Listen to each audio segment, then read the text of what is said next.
कोई बात नहीं, ये भी मेरी तरह हिस्ट्री ज्योग्राफी में वीक है। शुक्र है मेरे ट्रांसपोर्ट बिजनेस के लिए फ्लीट एज ऐप है। ट्रक की सर्विस हिस्ट्री से लेकर सर्विस कब ड्यू है सबकी जानकारी मिल जाती है। सोच क्या रहे हो? अब ट्रैक करो, प्लान करो, एनालाइज करो। आज ही फ्लीट एज ऐप डाउनलोड करो माइलेज कंट्रोल में, बिजनेस कंट्रोल में, लाइफ कंट्रोल में।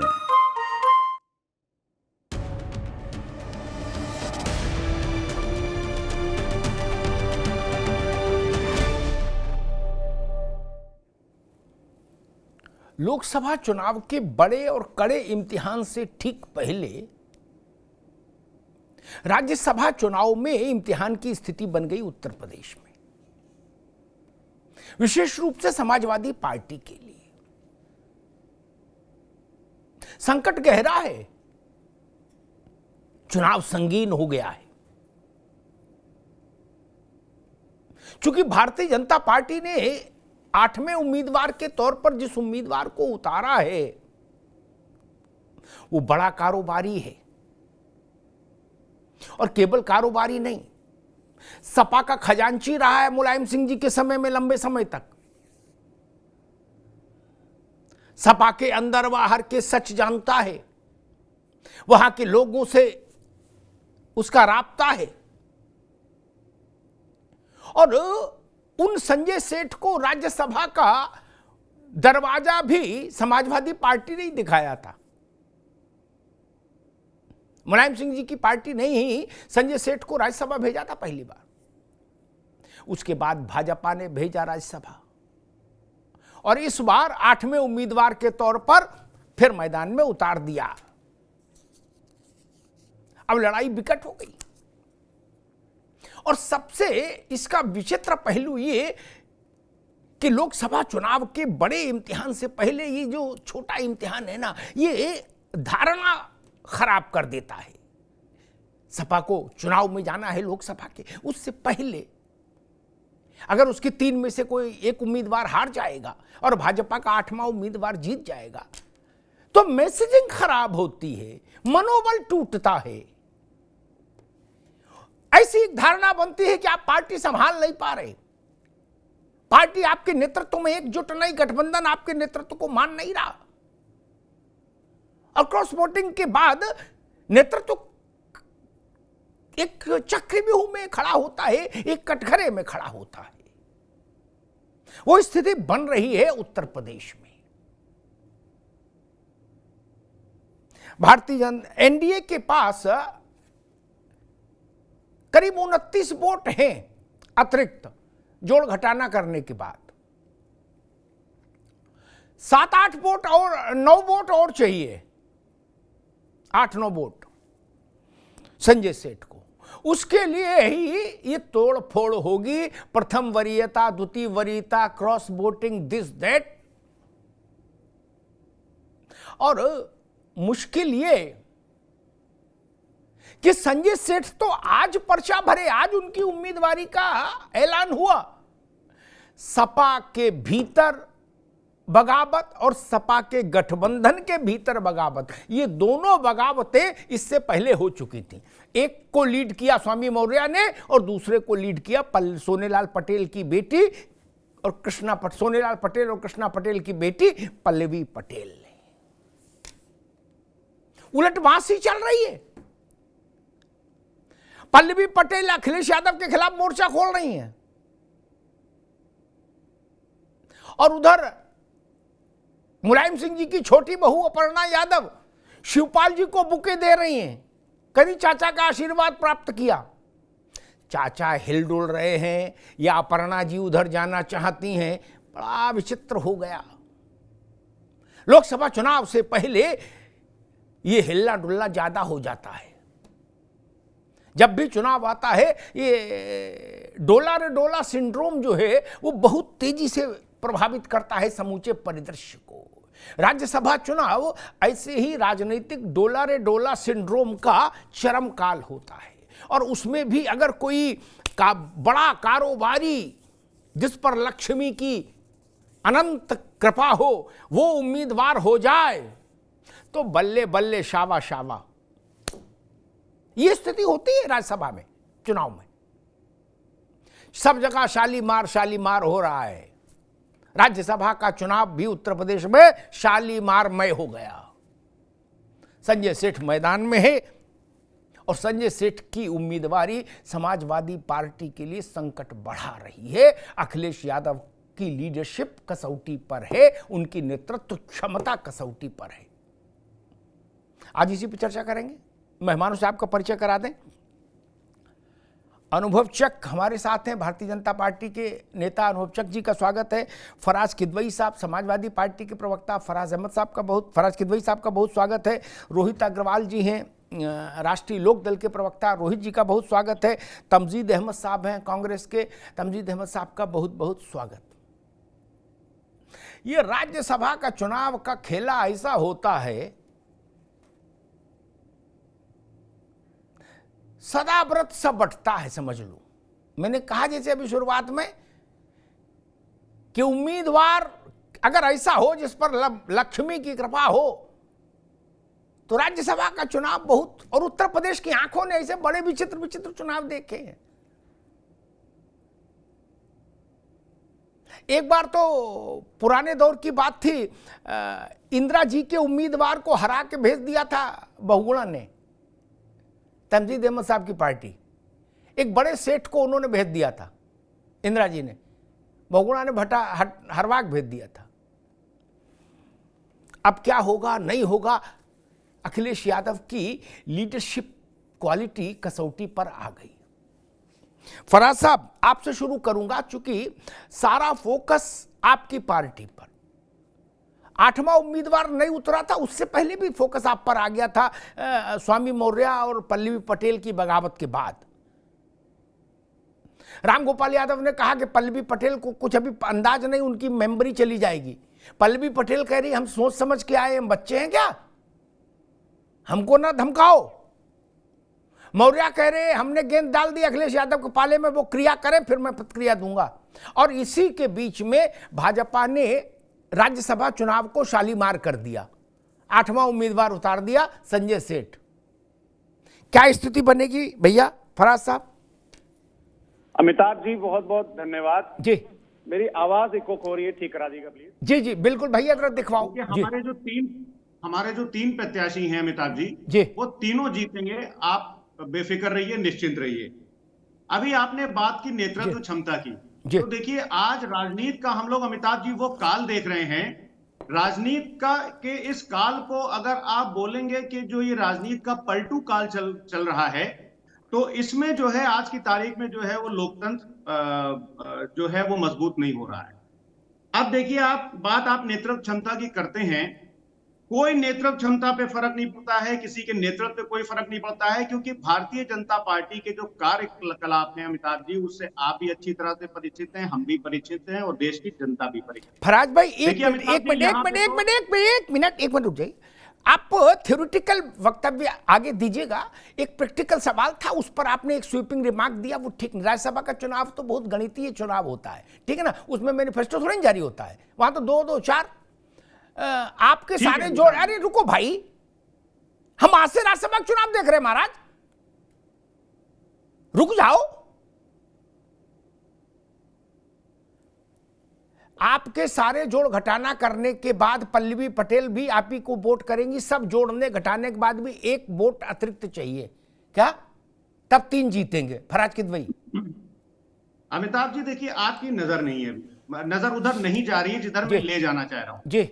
देखिए क्या है कि सबसे पहले तो बात कर लें कि ये तोड़फोड़ की राजनीति की। भारतीय जनता पार्टी ने जो 8वां अपना उम्मीदवार उतारा है, तो जब ये मध्य प्रदेश में चुनी हुई सरकार को खरीद फरोख्त हॉर्स ट्रेडिंग करके तोड़-फोड़ करके अपनी सरकार बना लेते हैं, तो इनसे कुछ भी पॉसिबल है, ये किसी भी हद तक जा सकते हैं, कुछ भी कर सकते हैं।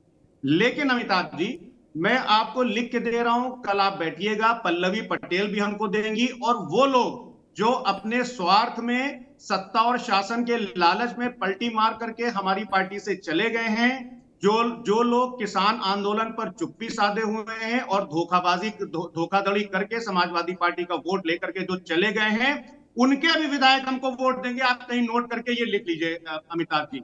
तो ये जो फराज, 3 ठीक सीटें हैं, ठीक है फराज भाई, ठीक है आपकी, नहीं आप ठीक, बेफिक्र रहिए, जी बिल्कुल, हम आपकी नजर उधर नहीं जा नहीं रही, ठीक जिधर है मैं फराज इशारा भाई, कर रहा हूं। एक मिनट, हमारी नजर तो कई बार वहां चली जाती जहां नेताओं की भी नहीं जाती। वो हमको राब्ता करते तो हम उनको बता देते हैं, तो वो दुर्घटना से बच जाते हैं। तो आप समझ गए कहां से वोट हमको मिलेंगे अमिताभ जी? फराज कितने आप अभी बोलेंगे तो आपको अच्छा नहीं लगेगा, इसलिए अभी छोड़ दीजिए, परिणाम को छोड़ दीजिए। हमको मालूम है जन्नत की हकीकत क्या है, दिल को बहलाने के लिए गालिब ख्याल अच्छा है। फराज भाई हम लोग कल बात करेंगे अमिताभ जी, कल कल- हमको बुला जरूर लीजिएगा आप डिबेट में। अरे कल कुछ नहीं हो रहा है, 27 को होगा। लो राज्यसभा के एबीसीडी तो समझो महाराज। कल का मतलब ये है कि जब रिजल्ट आएगा अरे कल। रुको भाई, अरे रुको फराज बाबू, मामला गंभीर है, संकट गहरा है। रोहित अग्रवाल अनुभव चक को नहीं उतारा भाजपा ने, क्या शालीमार को उतारा है। अब वो शालीमार कौन है, को नहीं जानत है जग में प्रभु संकट मोचन नाम तिहारो। जरा कितने उपकृत है उनसे आज के हैं। मुलायम सिंह जी ने उनको ढूंढा था, ये हीरा मुलायम सिंह जी का ढूंढा हुआ है, नगीना पश्मीना। मुलायम सिंह जी ने इनको खजाने की चाबी सौंपी थी, छोटे आदमी है। इनको राज्यसभा का गेट किसने दिखाया, सपा ने। वो सबको जानते हैं, सपा में जो भी खिलाड़ी है उसका वास्ता संजय सेठ से पड़ा है और संजय सेठ का उससे पड़ा, वो सबको जानते हैं। इसलिए मैंने कहा कि सावधानी हटी दुर्घटना घटी। एक बात फराज भाई ने कही कि सब हमको वोट देंगे, अच्छी बात है। ओवैसी साहब की पार्टी के नेता हैं उत्तर प्रदेश के असीम बकार, हमारे मित्र हैं। वो हमसे कह रहे थे कि भाई साहब हमारे पास समाजवादी पार्टी के कई मुस्लिम विधायकों ने फोन किया, बोले पीडीए से मुस्लिम बाहर हो गया, अल्पसंख्यक।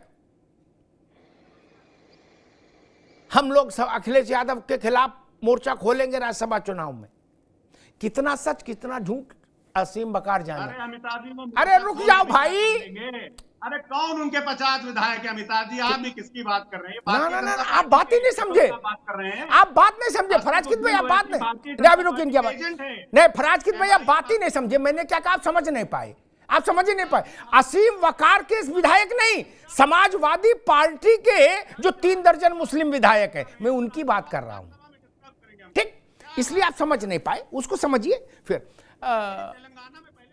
और विधायकी किसी की नहीं जाती, जो राम गोपाल जी कह रहे हैं। खैर रोहित अग्रवाल जी, क्या स्थिति बन रही है राज्यसभा? अभी लोकसभा छोड़ दीजिए 27 तक, लोकसभा से ज्यादा मजा तो शोले फिल्म जैसा आनंद तो राज्यसभा में आ रहा है।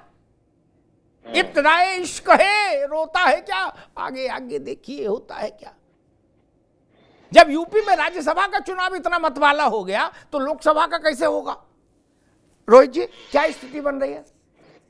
देखिए अमिताभ जी, लोकतंत्र के अंदर अगर चुनाव हो तो बहुत अच्छा है, सुखद है। वो लोकतांत्रिक प्रक्रिया को कहीं ना कहीं मजबूत करने का काम करता है, ये किसी से छुपा नहीं है। और राज्यसभा में भी अपने चहेतों को अगर आप भेजना चाहते हैं तो मुझे लगता है चुनाव से जाएं वो चहेते, तो क्या बुराई है भाई। देख लेंगे जोर कितना बाजुए कातिल में है ना, तो मैदान में तो उतरना ही है, तो आइए उतरिए मैदान में। और अब तो लोग कहने लग गए हैं कि ये शालीमार जो अभी आप बात कर रहे थे, ये तो कहीं ना कहीं अखिलेश यादव जी के बड़े चहेते हैं। तो ऐसा तो नहीं है कि इनको हिंट कहीं से उधर से भी मिली हो कि ऐसे शायद दिक्कत हो जाती है अखिलेश यादव जी को मैनेज करने में।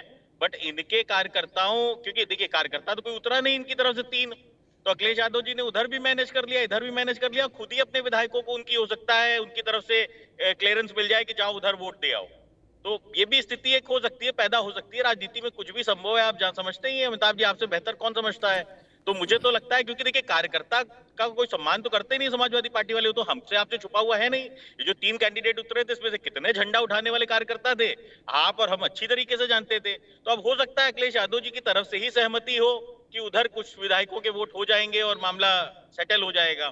ऐसी स्थिति हो सकती है इसमें। आप जानते हैं राजनीति में कोई चीज नकारी नहीं जा सकती है। देखिए समाजवादी पार्टी का चरित्र यही है कि अपने कार्यकर्ताओं का भी वो सम्मान नहीं करते हैं, और कहीं ना कहीं जिस तरीके की वो राजनीति करना चाह रहे हैं जनता के हित में नहीं है। तो लोकतंत्र की ये ठीक शोभा है, अगर वो ठीक आपको फराज भाई, नहीं फराज भाई आएंगे बस, अभी रुक जाओ, आपस में नहीं, मैं सबको बहस में लाऊं फिर, ऐसे नहीं, अभी रुकना होगा, अभी सबकी आवाज रोकिए, अभी सबकी आवाज रोकिए। समाजवादी पार्टी के आंगन में एक चर्चा और चल रही है, लाइटली लो, चुनाव में जो होना है वो तय है, हमारे आपके रोके रुकेगा? गंगा आ रही तो आई नहीं है, रोके थोड़ी रुकेंगे कि मटका लगा दो तो रुक जाएगी, गंगा कोई मटका तो रुकती है, गंगा तो आई नहीं। समाजवादी पार्टी के आंगन में एक चर्चा और चल रही, लोगों ने बताया, तमजीद भाई आपके पास आ रहा हूं, फिर अनुभव जी के पास जाऊंगा क्योंकि वो भारतीय जनता पार्टी के प्रतिनिधि हैं। लोग कह रहे हैं कि पिछले 2-1 घोषणा पत्र जो थे समाजवादी पार्टी के, वो आलोक रंजन ने बनाए थे, जिनको टिकट दी है अखिलेश जी ने राज्यसभा की, उत्तर प्रदेश के पूर्व चीफ सेक्रेटरी। अब सपाई के लोग कुछ कानाफूसी कर रहे, वो कह रहे कि जिनके बनाए घोषणा पत्र पर सभा लगातार हार रही, उनको राज्यसभा दे दिया। बताइए कैसे काम चलेगा? खैर अपनी अपनी मर्जी। तमजीद अहमद साहब, कांग्रेस के 2 वोट हैं, पार्टी पर नियंत्रण की स्थिति में इस वक्त कांग्रेस सबसे बुरे दौर से गुजर रही है। क्या सोनिया जी ने भी रायबरेली को टाटा बाय बाय कर दिया है? आपके 2 वोट राज्यसभा चुनाव में पार्टी लीडरशिप के साथ खड़े होंगे या वो भी अपना कोई रास्ता अलग देखेंगे?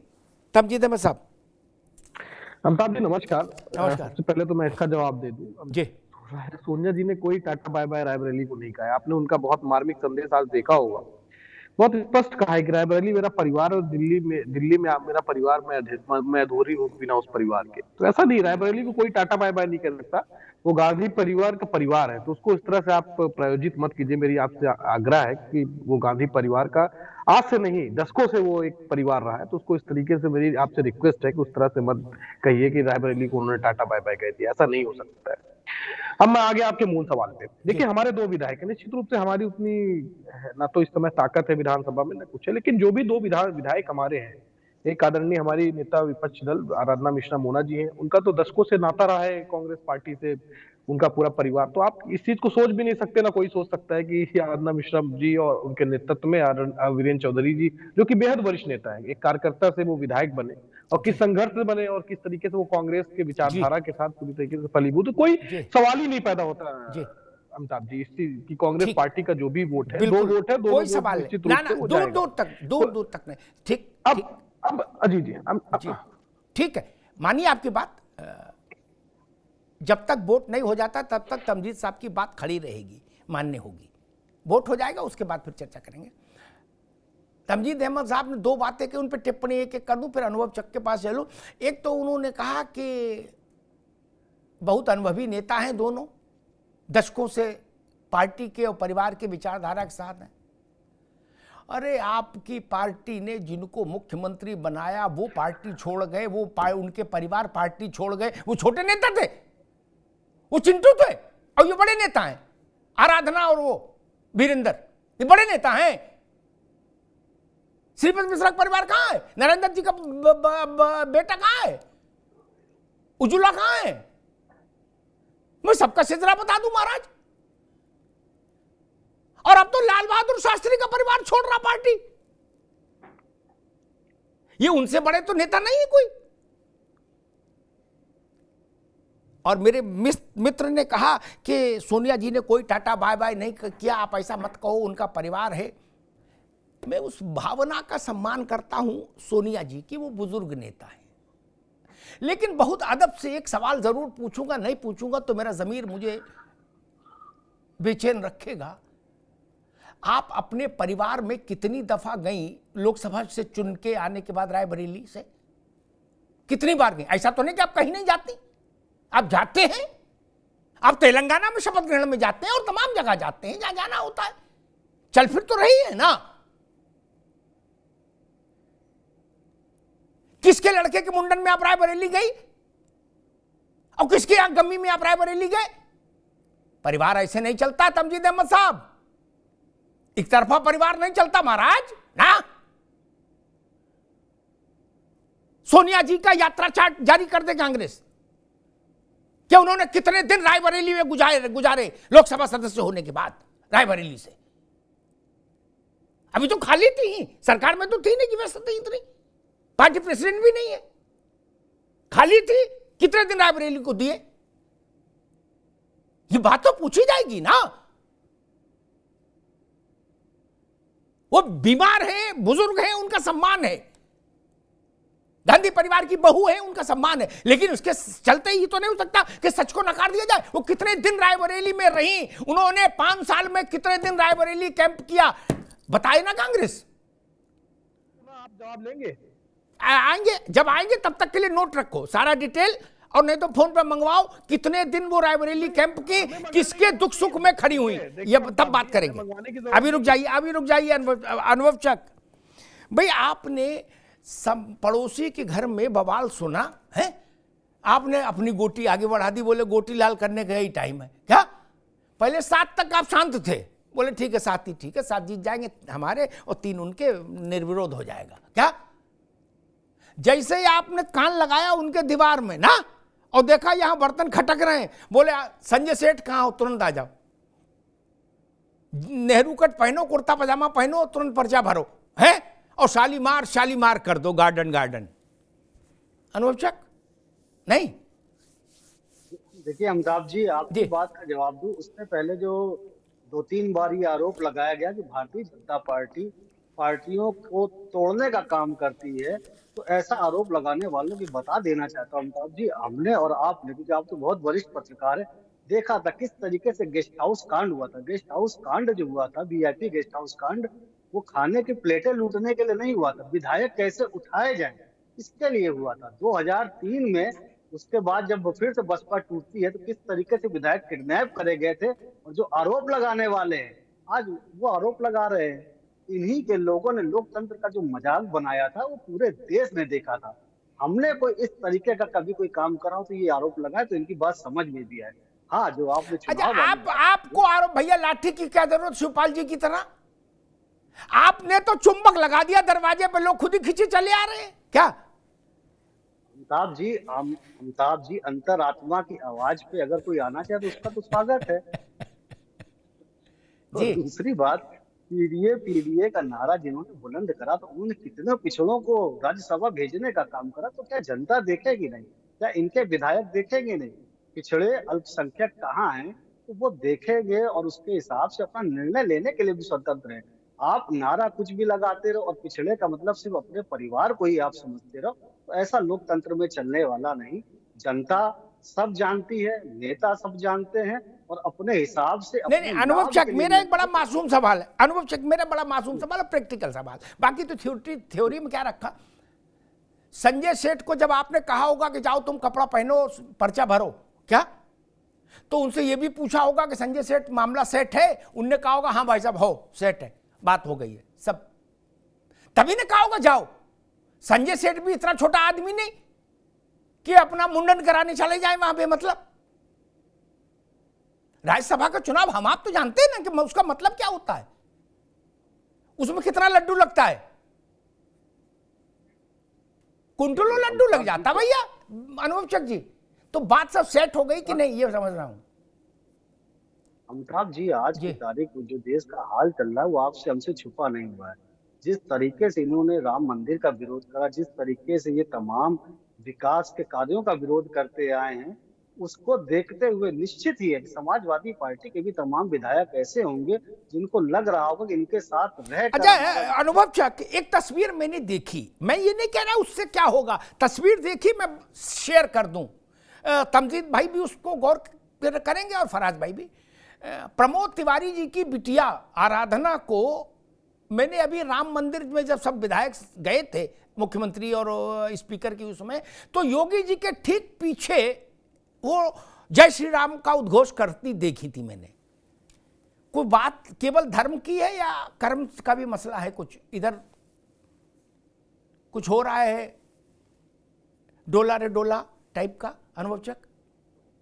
उनका कि डोला रे डोला और हो रहा है, ये तो इतर है। तमाम लोग ऐसे हैं जिनको समझ भी नहीं आ रहा कि किस विचारधारा पे समाजवादी पार्टी या कांग्रेस काम कर रहे हैं, क्यों रामलला का विरोध कर रहे हैं, तमाम ऐसे कार्यों का विरोध कर रहे हैं जिसके साथ जनता खड़ी हुई है और उसका विरोध करके ये अपने पैर पे कुल्हाड़ी मारने का काम कर रहे हैं, तो जो विधायक जो है, जो नेता हैं, जो जनप्रतिनिधि हैं, वो देख रहे हैं कि अगर इनके साथ हम खड़े रहे तो हमारे भी पैर कटने में देर नहीं लगेगी, तो हम इनके साथ क्यों खड़े रहे। आखिर तभी तो ऐसा हुआ कि अशोक चौहान हो, चाहे माधवराव सिंधिया, जो इतने पुराने कांग्रेसी थे, उनके लड़के ज्योतिरादित्य सिंधिया, वो भी आज भारतीय जनता पार्टी, एक एक करके सभी विपक्ष के जो बड़े नेता हैं भारतीय जनता पार्टी में तैयार है। ठीक है, मैं समझ रहा हूँ अनुभव चंद जी, आप जितनी बातें पर्दे में कह रहे हो, मैं उनको बिना पर्दे के समझ रहा हूँ। मैं समझ रहा हूँ कि खेल किधर है। ठीक है, फराज किदवई साहब के पास चलूंगा। उससे पहले एक रोचक बात बता दूं कि नए लोगों को शायद स्मरण नहीं होगा, रोहित वगैरह को नहीं स्मरण होगा, उत्तर प्रदेश बड़ी उर्वर भूमि है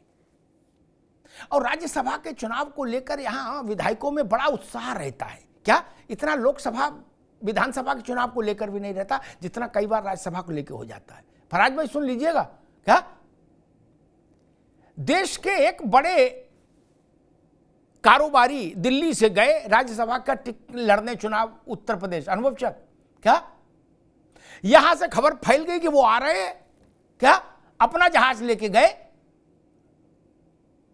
अब लखनऊ में जहाज लैंड हुआ, विधायकों को पता लग गया कि वो आ रहे हैं। विधायक उनके अपने पास आने तक की प्रतीक्षा नहीं किए, वो चल दिए एयरपोर्ट पर ही उनसे मिलने।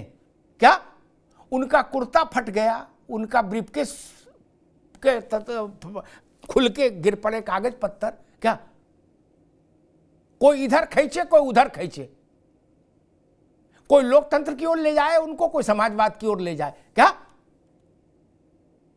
उनकी दुर्दशा हो गई, वो वापस उसी जहाज से वापस आ गए। उन्होंने कहा ना भैया ना, यहां तो बहुत ज्यादा स्नेह मिला मुझे, इतना स्नेह कहां संभाल पाऊंगा। ये उत्तर प्रदेश है। फराज भाई, लोकसभा से ठीक पहले ये इलेक्शन, ऐसा माना जा रहा है, संभावना है कि आपका एक कैंडिडेट मुसीबत में फंस जाएगा कोई। ठीक, एक नैरेटिव तो खराब हो जाएगा, खासतौर पर तब जब स्वामी मौर्य और पल्लवी पटेल ने सार्वजनिक तौर पर लीडरशिप पर सवाल उठा दिया हो। नहीं, आपको नहीं लगता ऐसा? अमिताभ जी, बिल्कुल ऐसा नहीं। देखिए, हमको जीतने के लिए 111 वोट चाहिए जी, और 111 नहीं 116 वोट हमको मिलेंगे, ये आप कहीं लिख लीजिए। दूसरी बात अमिताभ जी, अभी हमारे भाई अनुभव जी ने एक बात कही कि लोकतंत्र की हत्या हो रही है।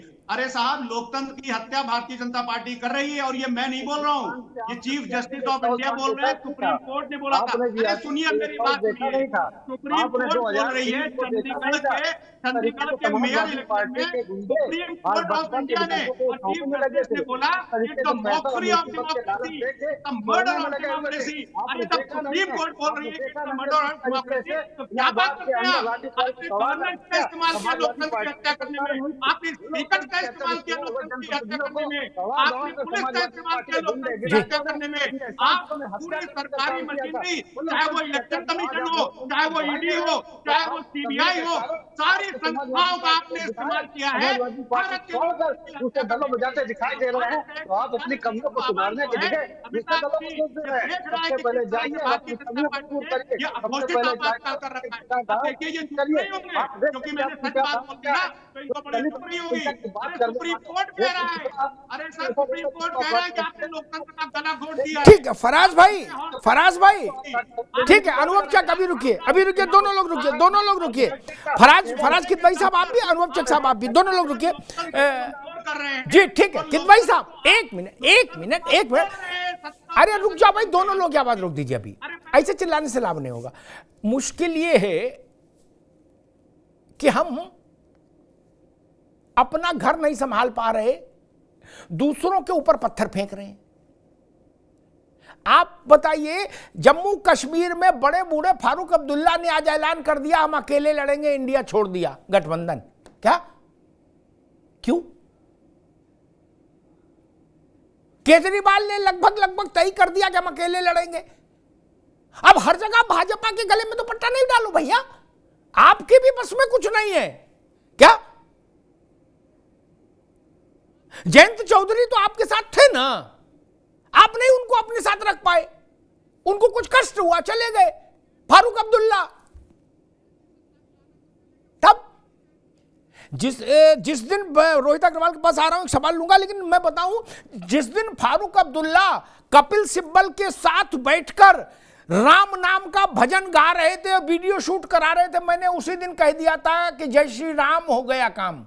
क्या फारूक अब्दुल्ला राम नाम का भजन गा रहे हैं कपिल सिब्बल के घर में? बताओ, अब कुछ बचा है? और कितना अमृतकाल देखोगे? और कितना अमृतकाल देखोगे भैया? अब इससे ज्यादा तो क्या अमृतकाल आएगा राजनीति में? नहीं। फारूक अब्दुल्ला राम भजन गा रहे कपिल सिब्बल के आंगन में। सियासत है मित्र। रोहित अग्रवाल जी, आपकी पार्टी के लिए समाजवादी पार्टी के कुछ लोगों ने मुझसे अनौपचारिक कहा कि भाई साहब, फराज भाई अभी रुक जाइए, रोहित जी के पास जा रहे हैं, अभी रुकना होगा। कहा कि जयंत चौधरी की पार्टी की जो 9 विधायक है उसमें 4 हमारे हैं, क्या अपने आदमी हैं, जो हमने अब उनके सिंबल पे लड़ा दिए थे, वो लोग अभी भी हमारे साथ कनेक्ट हैं। क्या अगर ऐसा है तो बड़ा खेल है, बड़ा लोचा है। अमिताभ जी, पहली चीज तो ये है कि अभी मेरे ट्विटर पे चले जाइए और हमारे 9 के 9 विधायक माननीय जयंत चौधरी जी के साथ बैठे हुए हैं और उन्होंने माननीय जयंत चौधरी जी के नेतृत्व में पूरी आस्था जताई है और उन्होंने कहा है कि चौधरी साहब जो फैसला लेंगे उसके साथ हम हैं। तो इसलिए ये कहना कि हमारे 9 विधायक इनके साथ है, तो हम भी कह सकते हैं इनके 111 विधायक हमारे साथ हैं। तो इसलिए इस तरीके के मुझे लगता है दावे ना करें तो ज्यादा बेहतर होगा, है ना। मतलब ऐसा ना हो कि जमीन नीचे से निकल जाए और पता ही ना चले और हवा में ही रह जाएं। अब स्थिति ये है कि लोकतंत्र के चौथे स्तंभ मीडिया में बैठ के ये कह रहे हैं कि साहब लोकतंत्र की हत्या हो रही है। अरे भाई साहब, लोकतंत्र की हत्या हो रही होती तो यहाँ टीवी पे बैठ के थोड़ी ना आप कह रहे होते कि लोकतंत्र की हत्या हो रही है। लोकतंत्र की हत्या नहीं हो रही है। समस्या ये है कि कांग्रेस के युवराज को स्थापित करने के लिए पूरा संघर्ष चल रहा है और स्थिति ये है कि रायबरेली की जनता से अपील की जा रही है कि आप हमारा परिवार हैं। अरे मैडम, दशकों से रायबरेली की जनता ने आपको अपना परिवार माना, पर आपने उनको कब अपना परिवार माना? कब दिया रायबरेली को? क्या दिया आपने रायबरेली को? आज भी पिछड़ों की दृष्टि में रायबरेली सबसे पीछे है। तो स्थिति ये है अमिताभ जी कि खाली जनता का वोट ले लो, उसके बाद 5 साल गायब हो जाओ, कह दो साहब की जो है आप हमारा परिवार है। कब तक जनता आपको इस नाम पे वोट देती रहेगी? कब तक नेहरू जी के नाम पे वोट लेते रहोगे? कब तक इस नाम पे वोट लोगे कि देश को आजादी दिलाने में कांग्रेस की अहम भूमिका थी? तो इस अब बस करो महाराज, अब जनता को आगे बढ़ने दो। मतलब मुझे लगता है आजादी के बाद से 2 पीढ़ियां बदल चुकी हैं। तो ऐसी स्थिति में अब युवा पूछ रहा है कि आजाद भारत में तरक्की का रास्ता किधर है? तो तरक्की का रास्ता तो मुझे लगता है यशस्वी प्रधानमंत्री नरेंद्र मोदी जी ने दिखा दिया है कि किसानों के सम्मान में उन्होंने जिस तरीके से चरण सिंह जी को सम्मान देने का काम किया, ये करोड़ों किसानों का सम्मान करने का काम किया। तो उन्होंने दिखा दिया है कि अब किसानों के साथ कहीं ना कहीं नरेंद्र मोदी जी भी चरण सिंह जी की विचारधारा को मजबूत करना चाहते हैं। तो अब समस्या क्या है? अब समस्या समझ में नहीं आती है। आप जिस चीज को ये समझ रहे थे कि राष्ट्रीय लोकदल एग्जिस्ट नहीं करती है, आज भारतीय जनता पार्टी पश्चिम उत्तर प्रदेश में अब तक कैंपेन शुरू कर रही है राष्ट्रीय लोकदल के थीम सॉन्ग से, RLD आई रे। तो आप खुद समझ लीजिए कि अभी गठबंधन अनाउंस नहीं हुआ है और भारतीय जनता पार्टी RLD आई रे का गाना गा रही है। ठीक है रोहित बाबू, रुकना होगा। तमजीद अहमद साहब, ठीक है रोहित बाबू, तमजीद अहमद साहब, 2 बातें। ठीक है रोहित, 2 बातें हैं। आपके LI पार्टनर लगातार भाग रहे हैं, इससे इनकार नहीं कर सकते। आप मन से स्वीकारो या नकारो, इससे कोई फर्क नहीं पड़ रहा। दैनिक आधार पर कोई ना कोई दुर्घटना की खबर आ रही है इंडिया एलायंस में। आज बैठे ठाले, अब जैसे ठंड कम हुई, बसंत आया, फारूक अब्दुल्ला ने ऐलान कर दिया, बोले हम अलग हो गए जी। क्या केजरीवाल जो कर चुके वो करी, सब देख ही रहे हैं क्या कर चुके।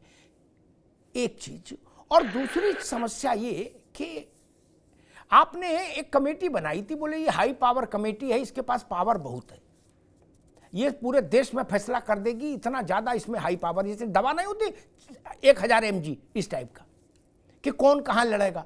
क्या आज तक तो किसी राज्य का फैसला आया हो कि भाई यहां का ये है, लिस्ट देख लो, फाइनल कर दिया हमने? नहीं हुआ। आपके साथी छोड़कर जा रहे हैं तो उसका ठीकरा भाजपा के सर क्यों फोड़ो भाई? फारूक अब्दुल्ला आपसे अलग हो गए, इसका इनसे क्या ले? उन्हें ये तो कहा नहीं हम भाजपा के साथ लड़ेंगे।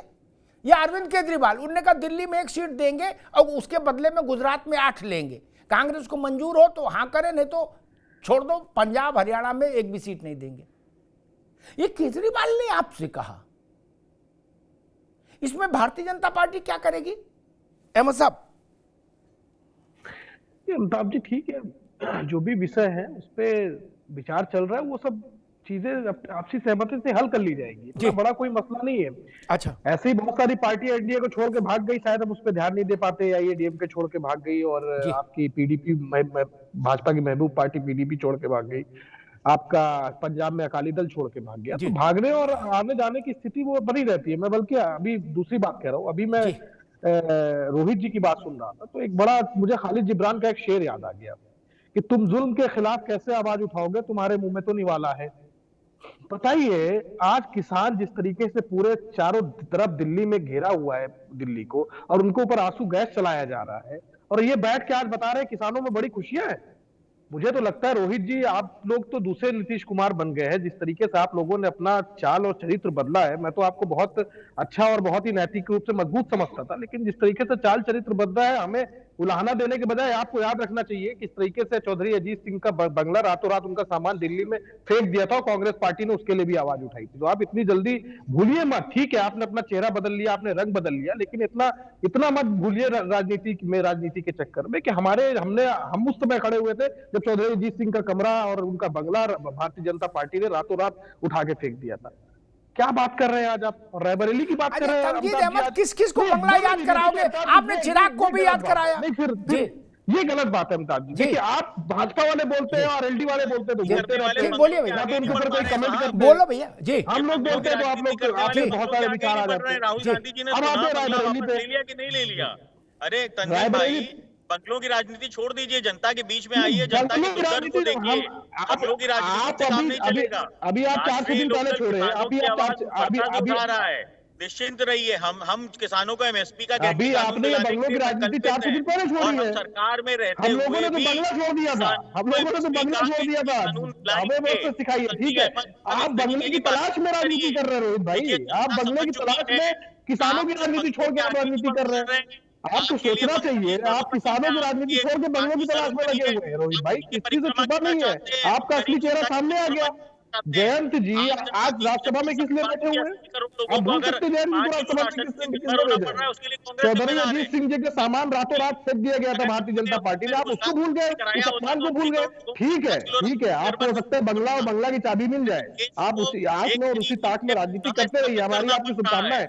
लेकिन कांग्रेस के ऊपर टिप्पणी करने से पहले, कांग्रेस के ऊपर टिप्पणी करने से पहले सोचिए कि चौधरी अजीत सिंह जी का जो अपमान हुआ, चौधरी चरण सिंह जी को प्रधानमंत्री किसने बनाया, ये कैसे आप भूल जाते हैं?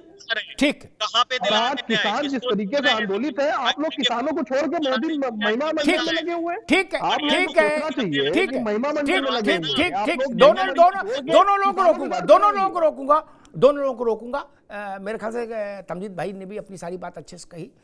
मैं एक टिप्पणी करके अनुभव चक के पास आऊंगा कि भारत बहुत आगे बढ़ गया, ये तो बंगला है। मैं कुछ नाम बताता हूं, वो चरम उदाहरण है। उसके बाद चर्चे बंद कर दो आज के बाद से, ये उदाहरण सुनने के बाद। इसके बाद किसी यूट्यूब को, चैनल को, गूगल को देखने की जरूरत ही नहीं। ये फाइनल उदाहरण दिए दे रहा हूं, ताबीज की तरह जेब में रखो। लालू यादव और मुलायम सिंह यादव 19 महीने जेल रहे, क्या लाठी खाई है? वो कांग्रेस के सबसे बड़े खैरख्वाह हुए। लालू जी तो आज तक है, 10 साल मुलायम सिंह चिट्ठी लगाए रहे, मनमोहन सिंह को टिकाए रहे, है ना? और आज अखिलेश जी है इंडिया में। 19 महीना जेल में रहे, लाठी खाई। क्या जब वो लाठी भूल गए, 19 महीना की जेल भूल गए, तो रोहित एक बंगला भूल गए, तो कौन जिनसे बंगला खाली कराया वो गरीब थे कि मकान नहीं ले पाएंगे, जनता फ्लैट में गए? अरे उनके लिए क्या 1 कोटी नहीं 6 कोटी खरीद ले? मजाक करते हो यार, इतना तो सोच लो। और 100 एक नहीं, अभी नहीं आएंगे फरशीद भाई। दूसरी चीज नहीं, अभी रुकना होगा। दूसरी एक और उदाहरण बता दूं, भारत में बिल्कुल ब्लंट उदाहरण है, उससे बड़ा उदाहरण फिर और नहीं मिले। एक मिनट रुक जाओ भाई, 1 मिनट रुक जाओ। समाज, अरे आम आदमी पार्टी और कांग्रेस, क्या वो वीडियो बाहर है अभी यूट्यूब से नहीं, जिसमें केजरीवाल कह रहे हैं सोनिया गांधी को पकड़ो, जेल में डालो, 2 घंटे में सारा सच उगल देगी? कांग्रेस वो भूल गई। सोनिया जी से बड़ा नेता तो कोई नहीं। है ना? क्या भूलूं, क्या याद करूं, रात गई बात गई भैया।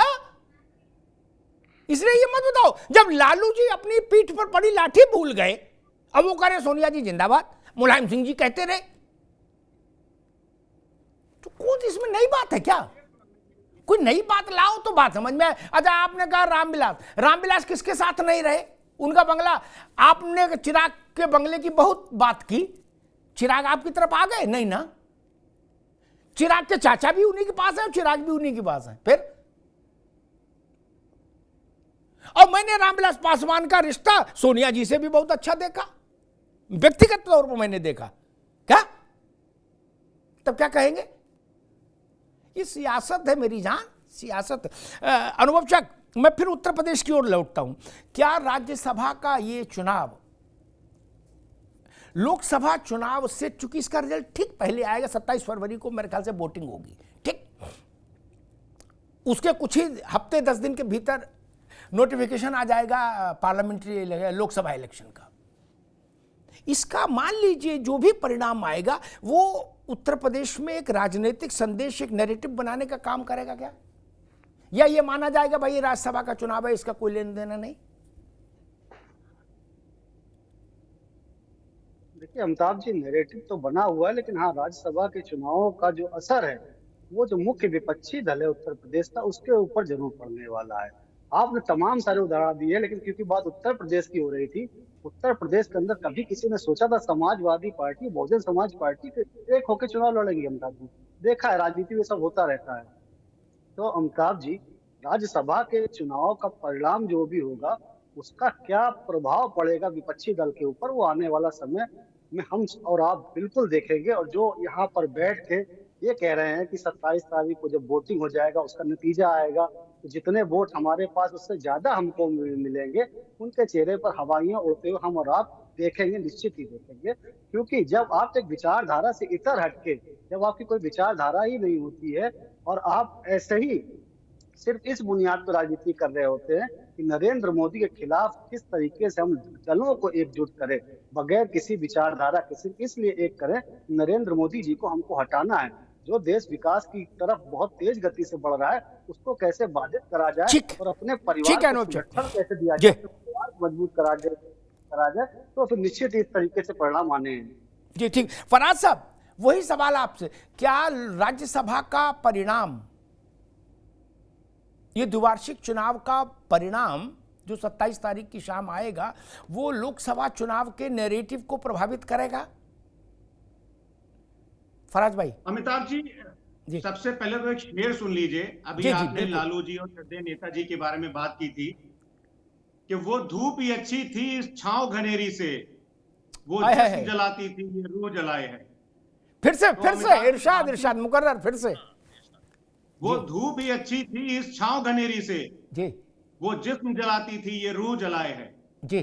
तो अमिताभ जी, भारतीय जनता पार्टी जो है वो भारत के 140 करोड़ की जो जनता है उसकी रूह जलाए हुई। तो इसलिए मैं बोल रहा हूँ आज की तारीख में आज की तारीख में महंगाई जो है वो अपनी चरम सीमा पर है। बॉर्डर्स हमारे सेफ नहीं है, ये मैं नहीं बोल रहा हूँ भैया। फराज भाई, राज्यसभा का वोट, एक मिनट अभी रुक जाइए, सब लोग रुकिए। फराज साहब, राज्यसभा का वोट बॉर्डर की सिचुएशन से प्रभावित नहीं होता उत्तर प्रदेश में, वहां तो गणित ही दूसरा है, उस पर बात कर लो। बॉर्डर तो ठीक है, अभी एनसीआर का ही बॉर्डर संभाल लें पहले हम, फिर वो इंटरनेशनल बॉर्डर देखेंगे। संभल नहीं रहा है, सही बोल रहे हैं अमिताभ। अरे आज आपने बहुत बढ़िया बात की। मुझे ये बताओ, आपका वोट कहाँ है, इनका वोट कहाँ? जो परिणाम, अरे रुको भाई, जो परिणाम आएगा वो नैरेटिव, लोकसभा के नैरेटिव को प्रभावित करेगा कि नहीं, हाँ या ना? फराज किद भाई, लोकसभा का नैरेटिव जो है वो सिर्फ इस लोकसभा में जो नैरेटिव चीज बनाएगी वो महंगाई बनाएगी, बेरोजगारी बनाएगी, महिला सुरक्षा बनाएगी, जिसके ऊपर भारतीय जनता पार्टी की चाहे बिल्कुल फेल है, ठीक, अमिताभ जी, और चाहे केंद्र की सरकार हो, बिल्कुल फेल है। लोकतंत्र का नैरेटिव, लोकसभा का जो नैरेटिव बनाएंगे वो किसान बनाएंगे। किसान जो आज की तारीख में सड़कों पर है, किसान के ऊपर जिस तरह से अत्याचार हो रहे हैं, जिस तरह से गैस गोले फेंके जा रहे हैं, और जिस ठीक है फराज भाई, रास्ते में कीले बच्चे बिछाए जा रहे हैं। ठीक है, अभी रुक जा भाई, अरे आपस में नहीं लड़ो। ठीक है फराज भाई, बिल्कुल ठीक है, मैं तो प्रतिरोध ही नहीं करता, सबकी बात सिर माते। फैसला तो जनता सुनाएगी। फराज भाई ने कहा कि महंगाई और रोजगार और किसान और पिछड़े दलित मुसलमान सब बताया उन्होंने, अच्छी बात है। 19 में क्या जापान किसान नहीं, जापान वाले नैरेटिव बना रहे थे चुनाव में। 19 में भी किसान था भारत में, कि 19 में चला गया था कहीं छुट्टी पे किसान। 19 में किसान वोट नहीं दे रहा था। 303 सीट जो आई ये किसानों ने वोट नहीं दिया। 19 में सो गए थे वो, क्या नहीं ना, दलितों ने नहीं दिया, पिछड़ों ने नहीं दिया, तब महंगाई नहीं थी। या तो एक मिनट, मैं तो बड़ी रोचक बात कहता हूं, या तो ये मान लो कि 19 में महंगाई नहीं थी, वैकुंठ था, स्वर्ग था, इसलिए वोट मिला। और अगर 19 में भी महंगाई थी, आप जो मुद्दे अभी 24 के लिए बना रहे हो वो सब मुद्दे 19 में भी थे, तब ये 303 जीत के आए। अब फिर वही सिचुएशन आप बता रहे हो तो 350 जीत लेंगे तब। भाई स्थिति देखो ना, आपने जो मुद्दे बताए उन सब मुद्दों के बीच में 19 में चुनाव हुआ, तब महंगाई, गरीबी, जो भी चीजें हैं आप जो कह रहे हो वो सब थी ना जनता के सामने। वही मसला। रोहित अग्रवाल, मैं फिर वही बुनियादी सवाल, राज्यसभा का रिजल्ट लोकसभा के नैरेटिव और पार्टियों के बिल पावर को, उनके आत्मबल को प्रभावित करेगा या नहीं? देखिए अमिताभ जी, एक स्थिति बिल्कुल साफ है। खाली चिल्लाने से कि लोकतंत्र खतरे में है, खाली ये कहने से कि साहब हमको किसान की बड़ी चिंता है, खाली ये कहने से कि बहुत ज्यादा महंगाई हो गई है ना, इससे काम नहीं चलेगा। देखिए जनता के बीच में आप उतरते नहीं हैं। देखिए स्थिति ये है कि जब जनता के बीच में उतरने की नौबत आती है तब लोग विदेश चले जाते हैं, नेता विदेश चले जाते हैं। और जब अपने सहयोगी दलों से बात करने की बात आती है तब आप रोडों पे न्याय दिलाने चले जाते हो। तो आपको कहीं ना कहीं ये समझना पड़ेगा और बताना पड़ेगा कि ये शेरो शायरी से काम नहीं चलेगा। भाई जब आपको लोकतंत्र में चौथा स्तंभ बुलाता है तब आप कहते हो जी हम शेर सुनाएंगे, तब तो आप बात रखते नहीं हो अपनी पूरी। तो भाई मुशायरा थोड़ी ना बुलाया गया है। अरे लोकतंत्र में चौथे स्तंभ ने बुलाया है, आपको अपनी बात रखो, पार्टी की बात रखो, बताओ 111 विधायक हैं कि नहीं है। अरे भाई ये 3 जो लेके आए हो हेलीकॉप्टर कैंडिडेट, इनका जरा बताने की कोशिश करो कि ये 111 कैंडिडेट, ये जो वो फराज भाई जयंत जी और अखिलेश जी के फोटो दिखा रहे हैं। हाँ नहीं बिल्कुल, हम इनके सहयोगी थे, कोई छुपा के थे क्या? अरे भाई हम कोई छुपा के थे क्या? हम इनके सहयोगी थे, पर इन्होंने हमारे साथ धोखा करने की कोशिश की। अरे भाई ये कोई पहली बार थोड़ी ना समाजवादी पार्टी ने राष्ट्रीय लोकदल के साथ धोखा करने की कोशिश की। 1989 में क्या किया था माननीय मुलायम सिंह जी ने, कुछ चीज छुपा हुआ है, लेकिन हमने वो भी भुला के ये कहते हैं साहब आपने कोठी बुला दी, आपने लाठी बुला दी। अरे हमने तो 1969 में बुलाया था और तब आपके साथ आए थे, और आने के बाद आपने क्या किया हमारे साथ? फिर धोखा करने का काम किया। अरे भाई आपका चरित्र ही धोखा देने का है, स्थिति है कि आपका चरित्र ही धोखा देने का है। हम तो भैया 2 पीढ़ियों से धोखा खा रहे हैं, हम तो आपके साथ पीढ़ियों का रिश्ता निभाना चाहते थे, पर आप उस रिश्ते को निभा ही नहीं पाए। आप तो अपने चरित्र के आगे ही नहीं बढ़ पा रहे, आप सिर्फ धोखा ही देना चाहते हैं। अच्छा ठीक ठीक, और जो किसानों का मसीहा बोलते हैं ना अमिताभ जी, इनके मुंह से किसानों का काम नहीं निकल रहा है। लखीमपुर में जो किसान शहीद किए गए, भारतीय जनता पार्टी के गृह राज्य मंत्री के बेटे ने किसानों के ऊपर जीप चढ़ा दी, उसके ऊपर ये कुछ नहीं बोलेंगे। इनको तो खाली सत्ता की मलाई चाहिए अमिताभ जी, और कुछ नहीं। समाजवादी पार्टी का एहसान माने जयंत जी को हम लोगों ने राज्यसभा भेज दिया, वरना नगर पालिका जाने की हैसियत नहीं। आज जाकर के आप ठीक है भाई, दोनों को रोकेंगे, दोनों मित्रों को रोकेंगे भाई, दोनों मित्रों को रोकेंगे। ऐसी बात ठीक है फराज भाई, आगे बात, ऐसी बात मत बोलिए इतनी कड़वी कि एक तरफ आप, फराज भाई आ गई बात, एक तरफ आप किसान की बात भी कर रहे हो, रुक जाओ फराज बाबू, दूसरी तरफ आप चौधरी चरण सिंह के नाती को बता रहे हो कि उसकी हैसियत नगर पालिका चुनाव की नहीं है, हमने कृपा की राज्यसभा भेज दिया। ऐसा भी मत कहो। चरण सिंह के दरबार में, फराज बाबू सुन लीजिए आगे काम आएगा, आप तो आते जाते रहेंगे तमाम चैनलों में, ये चीजें ऐसी गूगल में नहीं मिलती हैं, है ना, गूगल में है ही नहीं। चरण सिंह के दरबार में मालूम कौन कौन बैठता था? बीजू पटनायक, नवीन पटनायक के बाप, देवीलाल कुंभाराम आर्य, शरद जोशी, और शरद यादव और मुलायम सिंह यादव ये लोग उनके वॉलंटियर थे, नेता नहीं थे। क्या वॉलंटियर थे चरण सिंह के। कर्पूरी ठाकुर उनके दरबार में थे।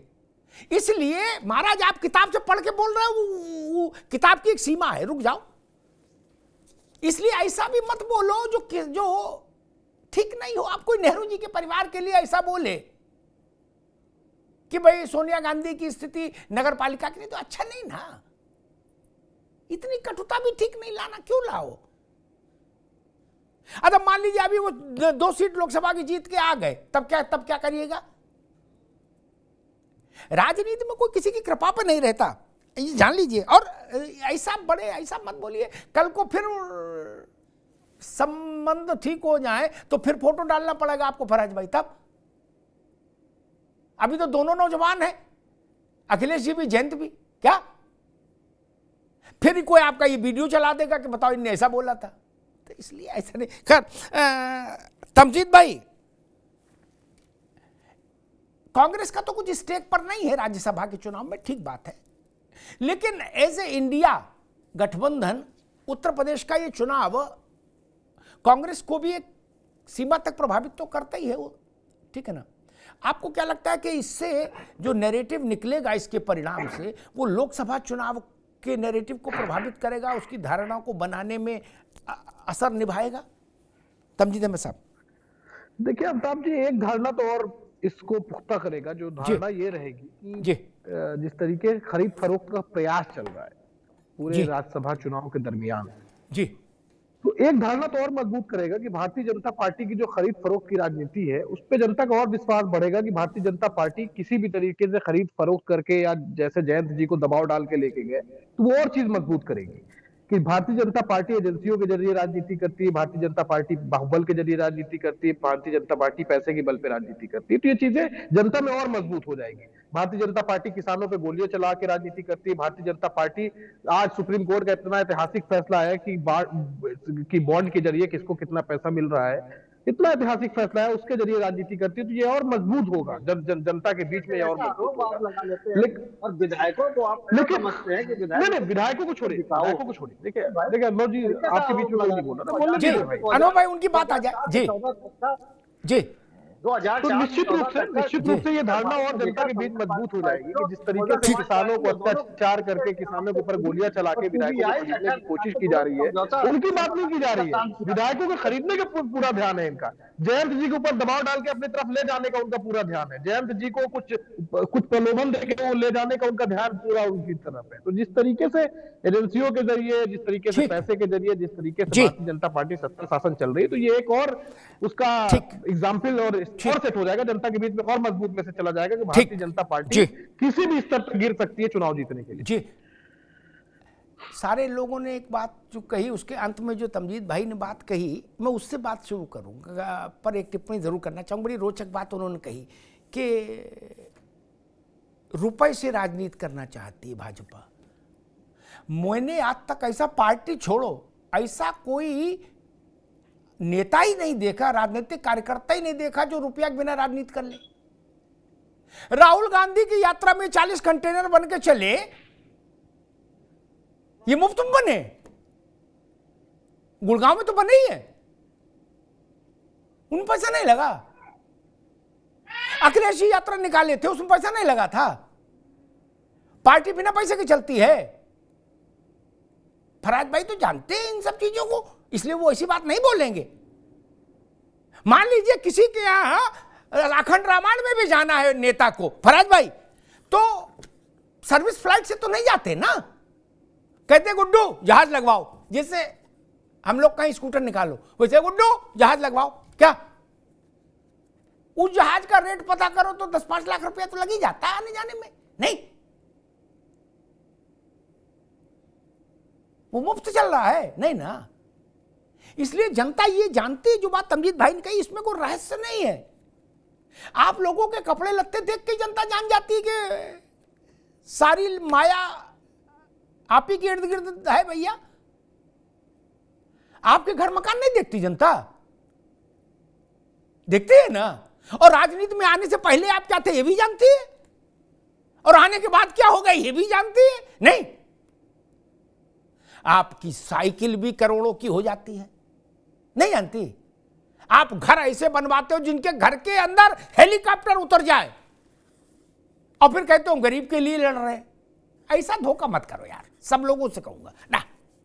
सब लोग इस सच को मानो, स्वीकार करने का हौसला रखो कि राजनीति में तो पैसा ऐसे लगता है जैसे पहले कोयले वाली ट्रेन में कोयला लगता था, धकाधक डाले रहो। हमको एमपी की तनख्वाह नहीं पता,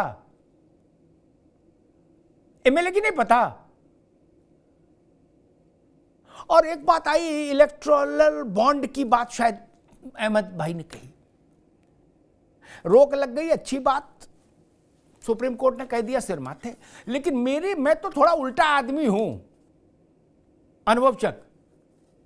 मैंने राजनीति को एक पत्रकार के नाते इतना नजदीक से देखा है कि मैं ये कहने का दुस्साहस करूंगा कि शायद 2200 करोड़ रुपया है टोटल बॉन्ड से, ऐसा मैं सुन, अगर सही याद कर रहा हूं। क्या ये भारत की राजनीति में जीरे के बराबर भी नहीं है, जीरे के बराबर।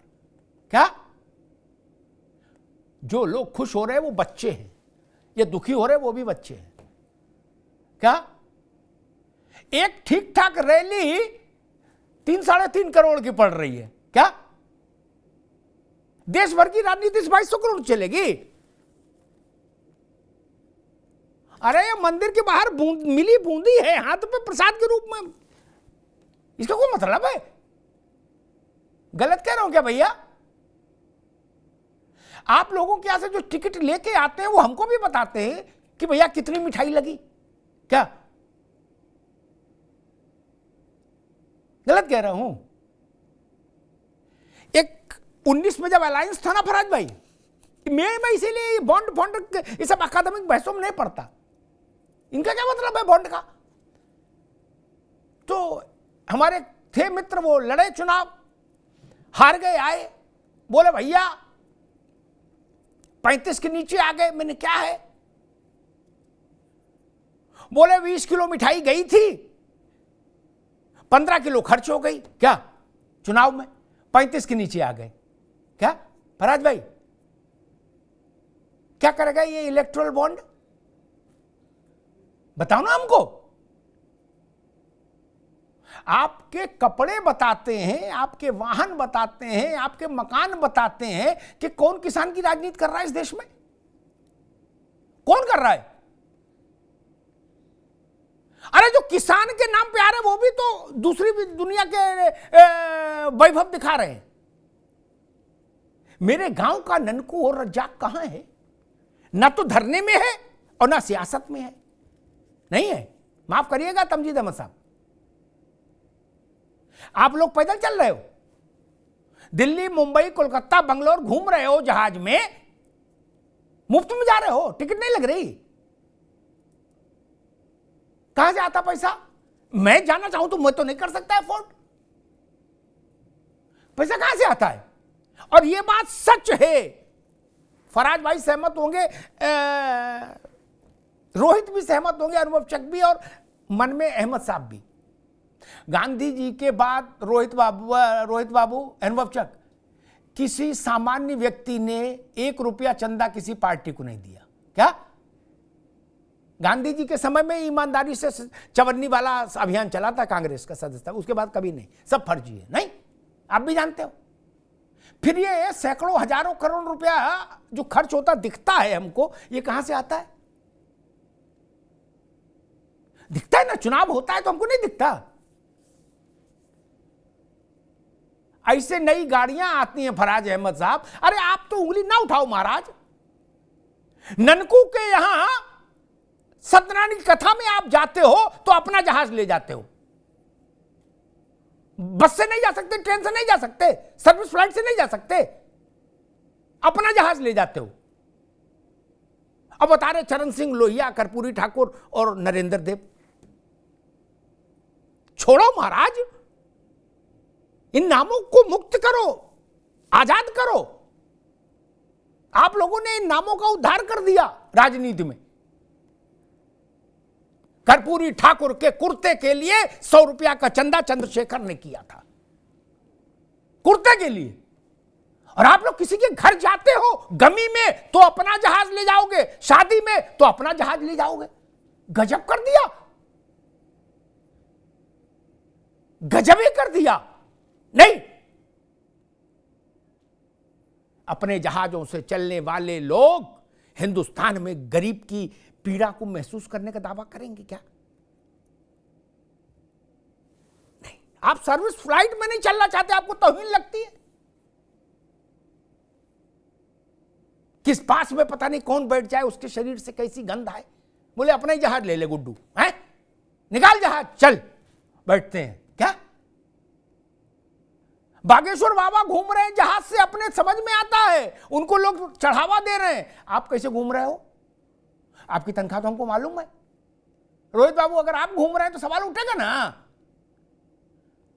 आपके पास कितना खेती है, कितना कारोबार है, सबको पता है मित्र।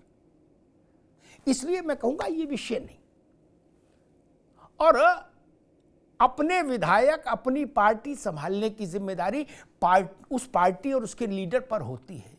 एक जो विपक्ष का आरोप है कि भाजपा हमारे लोगों को तोड़ रही है, खरीद लेती है, तो मैं कहूंगा इसके साथ ये भी जोड़िए कि जो लोग बिकने के लिए मंडी में तैयार हैं, उनके बारे में क्या कहा जाए?